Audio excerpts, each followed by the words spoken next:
Dr. Sean here. We're talking to our mailbag today, and we got a great question from a young lady that's asked me, Doc, I'm going through the weight loss program. I'm curious, what do you think about exercising, to try and tone up my legs and things of that nature and make it a little easier for me? You don't have to, and here's the reason why. When we designed the program, the goal of it was to allow you to lose weight without having to get into a gym and put trouble in. Now, I'm not against that. I think it's great, but it's not necessary during the program. And here's where people get in trouble. When we join a gym, we're always getting in there and we're pushing the body, right? We're running on a treadmill and we're like, gosh, if 10 minutes is good, 30's got to be even better. But you got to understand physiology a little bit. Your ability to run and to get away from something, whether you're on a treadmill in the comfort of your own home or you're being chased by a bear, that's all hardcore, deep genetic wiring. And what ends up happening is that your body has a little rain barrel full of this special fuel that it saves for times of high stress. Now, the stress doesn't have to be a bear chasing you. It could literally be you had a fight with a spouse, you have a sick child, you have a delay at work or a deadline you can't meet, and you start tapping into that rain barrel. Well, when you lift weights and you exercise, you're using that same fuel. It's skeletal muscle fuel for your extremities, arms, legs, things that you might need to run or fight if you have to with the bear.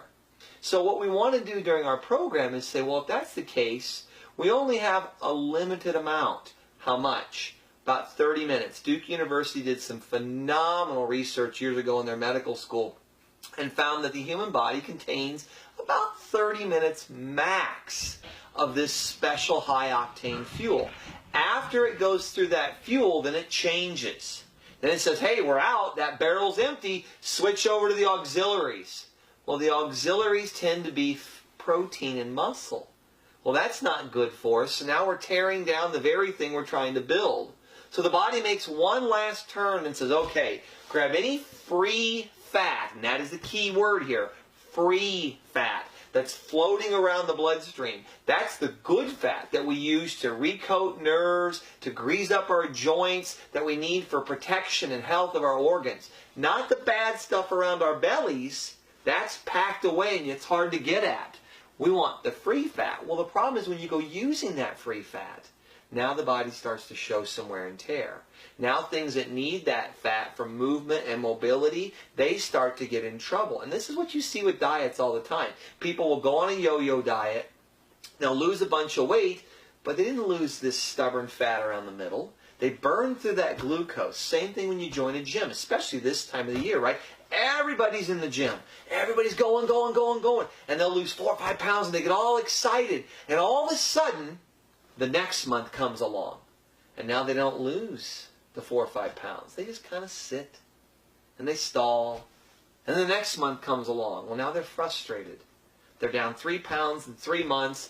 They're not feeling any better and the body's struggling. And for those of you that are out there, you're lifting weights and say, well, that's the answer. That's the answer. But when you do that, you're using skeletal fuel. You're not burning this fat on the belly. And what ends up happening, you see it all the time. You'll lift and lift and lift, and you'll get stronger because you're not used to it. And all of a sudden, the body will peak and it'll plateau. And then it'll start to go down because you're eating the very muscle that you're trying to build because your body can't tap into that fat. You're exhausting your fuel sources. So as far as using exercise during our weight loss program to tone up and things like that, save it. We'll do it later, afterwards. I'm all for it. I'm in the gym 4 or 5 days a week myself. I think it's a great idea to do it. You want to get stronger, just not right now. Let the body do some house cleaning. Let it get rid of some of the debris and the oxidation that's gone on in the body. Let it dump off the old cells. And if you can do that, you're going to lose your weight, you're going to feel great, and when we're all said and done, we'll get you strong and healthy too. I'm Dr. Sean.